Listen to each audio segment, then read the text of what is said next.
So today I have the Fannie Dunn Quain papers pulled. Fannie Dunn Quain was born in 1874. She actually went to medical school in Michigan, and she was the first female born in Bismarck to become a doctor, which is pretty cool, especially that early on. She ended up marrying Eric P. Quain. He and another doctor, Dr. Ramstead, ended up forming the Quain and Ramstead Clinic, the Q&R Clinic, and now today it's Sanford.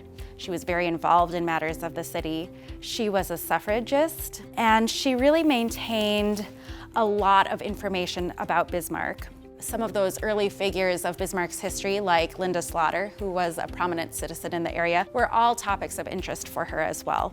This first folder is actually correspondence in her collection. This particular letter was written to her prior to her marriage. I believe it was a friend of the family's who sent her information about when she should and should not do surgery based on astrological signs. I don't know if she believed in this herself because this is a letter she received, but it's really interesting to see that interaction. This particular letter I think is really fun. She lived on Avenue A, which is still here today, 518 Avenue A, and it's really interesting to see her opinion shine through. Bismarck is 73 years old as of the time of writing, old enough to graduate from the ABC class. There are enough names among the founders of Bismarck to rename all of our ABC avenues with grown-up names.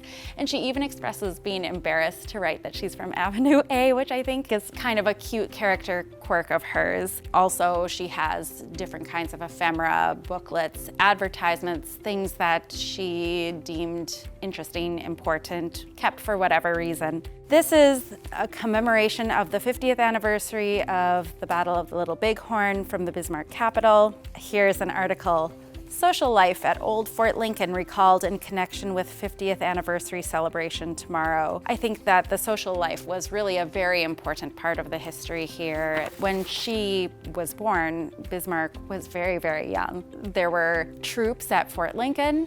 There were saloons on Main Street. There were people like Linda Slaughter and other more prominent and upright citizens who were trying to establish Sunday schools. There were a lot of forces at play, and that social fabric is really interesting.